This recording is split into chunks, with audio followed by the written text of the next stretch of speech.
रहीम नाज़रीन अस्सलाम वालेकुम। मैं हूँ इमरान वसीम। नाज़रीन, इस प्रोग्राम में साबिक़ वज़ीर आज़म नवाज़ शरीफ से जुड़ी दो बड़ी अहम ख़बरें आपके साथ हम शेयर करने जा रहे हैं।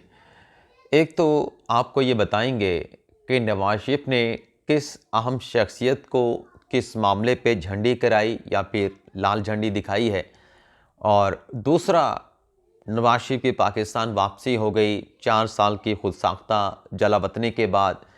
अकाउंटेबिलिटी कोर्ट से, इस्लामाबाद हाई कोर्ट से 24 अक्टूबर तक की ज़मानतें भी मिल गईं, और कल मीनार पाकिस्तान के मकाम पर नून लीग के जलसे से कामयाब खिताब भी कर लिया और कामयाब जलसा भी कर लिया। अब नवाज शरीफ के लिए सबसे बड़ा चैलेंज क्या है, तो इस पर आप नाज़रीन के साथ बड़ी अहम डिटेल्स आपके साथ हम शेयर करने जा रहे हैं। लेकिन इससे पहले हम बात करेंगे इसराइल गज़ा सूरत हाल की। पिछले चंद रोज़ से जो पॉलिटिकल हैपनिंग्स हो रही थी, जो जुडिशल डेवलपमेंट्स हो रही थी, तो हम इसराइल गज़ा सूरत हाल पर ज़्यादा बात नहीं कर सके। इस वक्त नाज़रीन सूरत हाल ये है कि जो इसराइल के जानिब से मासूम फ़लस्तीनियों पे जो बमबारी की जा रही है, उसके नतीजे में जो शहादतें हैं वो 4,500 तक पहुंच चुकी हैं, और जो ज़ख्मी हैं वो भी तकरीबन 13,000 का फिगर जो है वो क्रॉस हो चुका है।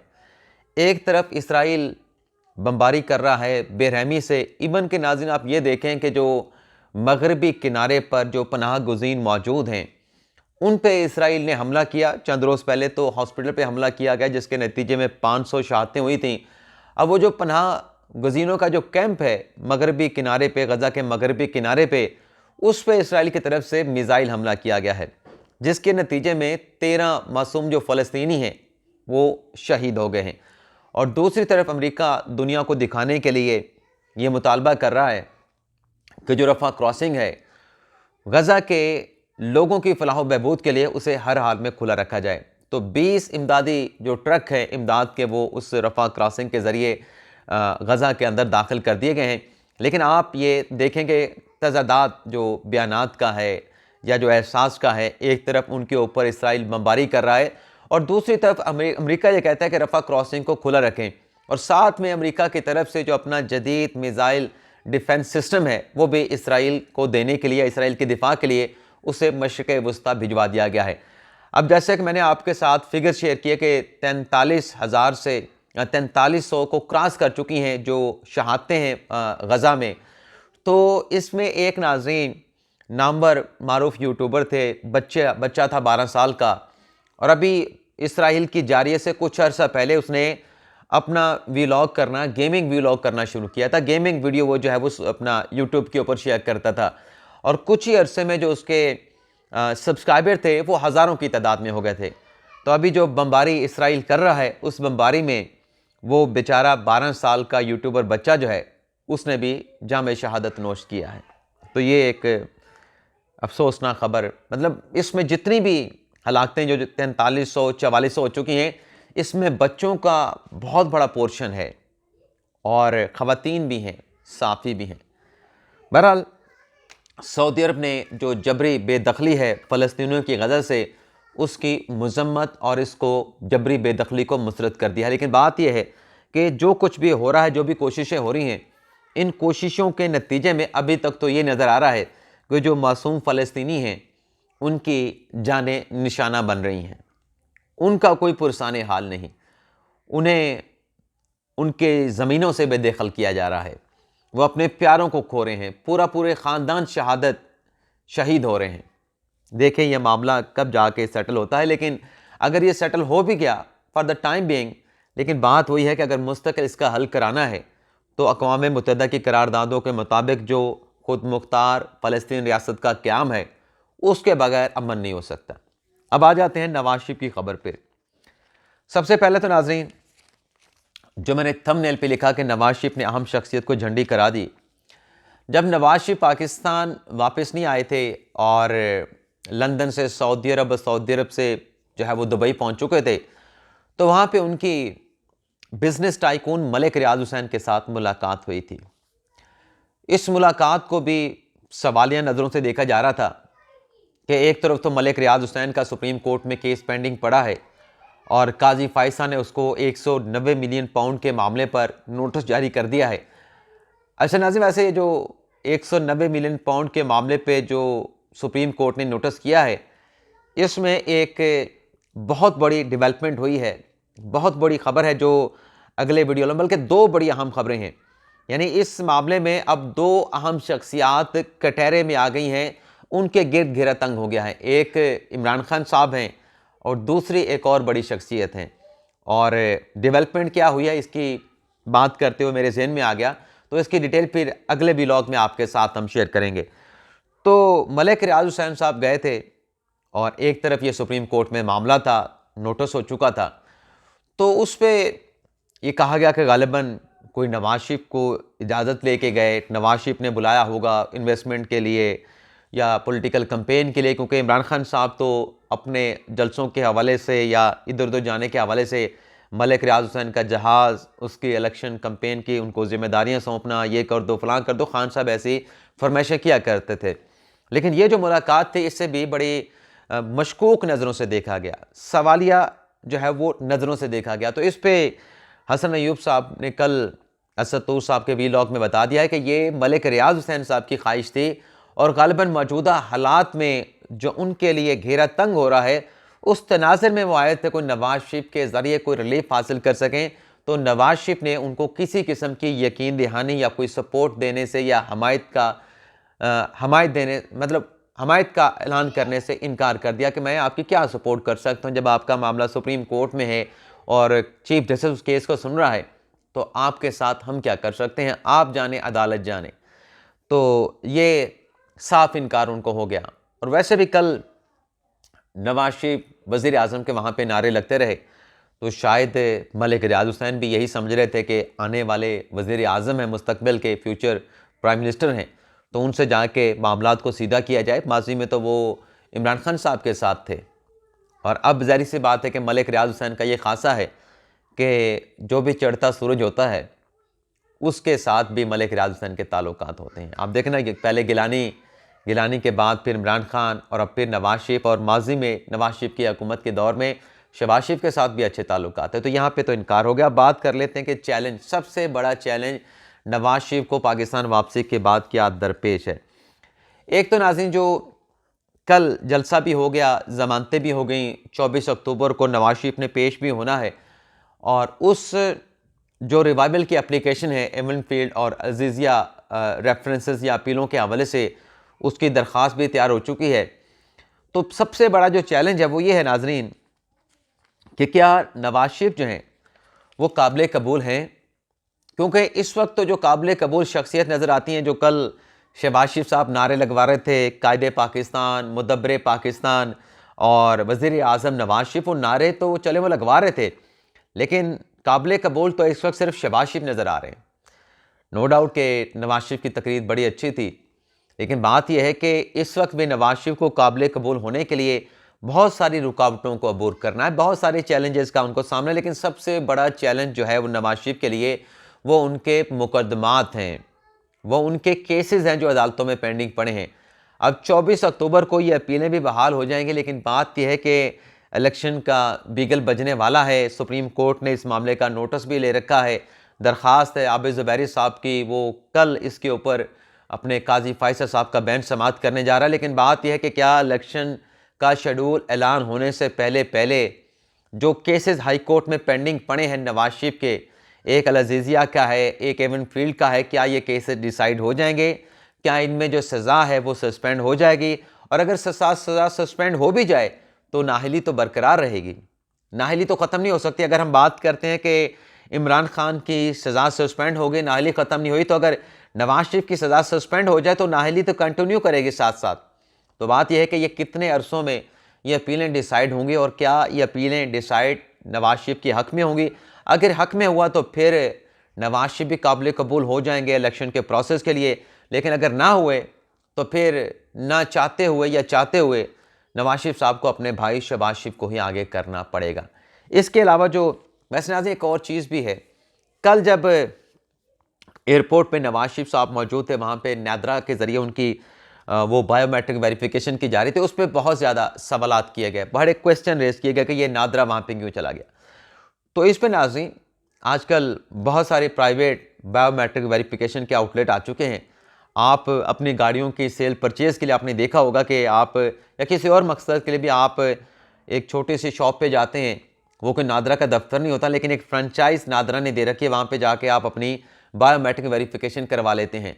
तो ये भी ग़ालिबन मेरे अंदाजे के मुताबिक उसी तरह का प्रोसेस था कि आपने प्राइवेट बायोमेट्रिक वाले को वहाँ पे बुला लिया, उसको फ़ीस पे कर दी, बिल्कुल ऐसे जैसे आप एक प्राइवेट डॉक्टर को अपने घर मतलब चेकअप के लिए बुला लेते हैं, इसी तरीके से आपने बायोमेट्रिक वाले को घर पे बुला ले। तो इस पे ये शोर गुआ करना, शोर शराबा करना कि नादरा वाले वहाँ पे चले गए, भाई अब फ्रेंचाइजेस नादरा ने आगे दे रखी हैं, तो ये कोई सवाल करने वाली बात नहीं थी।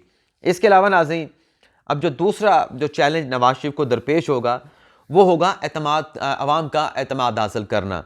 अब जो 16 माह की हुकूमत थी शहबाज शरीफ साहब की, उसमें महंगाई में बहुत ज़्यादा इजाफा हुआ है, उसमें हर चीज़ों के रेट बढ़ गए हैं। अब इसमें कल नवाज शरीफ ने एक छोटी सी अटैम्प्ट तो की, जो उन्होंने कहा कि देखें ये 2017 में एक शख्स का बिजली का बिल है 1300 रुपये का, और फिर जब अगस्त 2022 में जब इमरान खान साहब की हुकूमत को ख़त्म हुए 2 महीने नहीं हुए थे, यानी 5 साल का दरअसल जो एक पिक्चर, जो तस्वीर नवाज शरीफ आवाम के सामने रख रहे थे, बता रहे थे कि ये बिजली की कीमतों में इजाफा नवाज शरीफ के 16 माह के मयाद में मुद्दत में नहीं हुआ। वो दिखा रहे थे कि 2017 में बिल इतना आ रहा था फलां शख्स का, और 2022 में जब अभी इमरान खान को वजारत उज़्मा से निकले 2 माह हुए थे, 3 माह हुए थे, तब बिजली का बिल उसका 13,000 रुपये का था। उसने कहा कि ये तो शहबाज शरीफ तो उसके 16 महीनों तक या 13 महीनों तक वज़ीर आज़म रहे, ये तो हमारी हुकूमत के खात्मे के बाद ये 12,000 रुपये बिल में इजाफा हो गया, ये किसने किया? तो एक बयानिया उन्होंने बनाने की कोशिश की, अवाम का एतमाद हासिल करने की कोशिश की, लेकिन क्या वो एतमाद नवाज शरीफ आइंदा आने वाले दिनों में उस एतमाद को जीत पाएंगे? कल तो उन्होंने पहला एक मिसाल पेश की, क्योंकि इसमें ज़ाहिर सी बात है कि बयानिया भी एक बनाना है, और बयानिया के हवाले से भी नवाज शरीफ साहब ने अपने मंसूबे कल गिनवाए। तो ये 2 बड़े मुश्किल टास्क हैं, चैलेंजेस हैं नवाज शरीफ के लिए, एक बयानिया बनाना, दूसरा जो है अवाम को नून लीग को अवाम में उस तरह से काबिल कबूल बनाना जैसे वो 2016 में हुआ करती थी, या 17 में हुआ करती थी, या 18 में हुआ करती थी। क्योंकि 18 में भी नून लीग अवाम में मौजूद थे, लेकिन उस वक्त जो एक प्रोजेक्ट चल रहा था उसके नतीजे में वो नून लीग को काबिल कबूल ना होने दिया गया और इमरान खान साहब को ला के जो है मुसल्लत कर दिया गया। तो एक और चीज़ जो इलेक्शन कैंपेन, जो एक और चैलेंज नवाज शरीफ को दरपेश रहेगा, इलेक्शन कैंपेन, और इलेक्शन कैंपेन में सिक्योरिटी चैलेंज। और जो और एक चैलेंज नवाज शरीफ को दरपेश होगा वो होगा कि जो सियासी जमातें जो ये तासुर दे रही हैं, मुखालिफ सियासी जमातें के डील के नतीजे में नवाज शरीफ की पाकिस्तान वापसी हुई है, उनका मुकाबला नवाज शरीफ ने सियासी मैदान में और इलेक्शन कैंपेन में, और ये जो तासुर है इसको ज़ायल कैसे करना है। तो ये नवाज शरीफ को जो है वापसी के ऊपर चैलेंजेस दरपेश रहेंगे। इसके अलावा नाज़रीन एक और बड़ी खबर, अब नवाज शरीफ की वापसी हो गई और बज़ाहिर जो हवाओं का रुख बज़ाहिर जो लगता है कि चेंज हो रहा है, उसमें जेडीए और जेडीए की खतून रहनुमा सायरा बानो साहबा, आप उनके बयानात निकाल के देखें, शरीफ ख़ानदान के हवाले से, नून लीग के हवाले से, शहबाज शरीफ के हवाले से और नवाज शरीफ के हवाले से क्या उनके बयानात हालिया कुछ अरसे में उन्होंने दिए हैं। अब चूँकि नवाज शरीफ की वापसी हुई तो सायरा बानो साहबा ये कहती हैं कि मुल्क के मफाद में हम कौमी असम्बली का इलेक्शन नून लीग के साथ भी लड़ सकते हैं।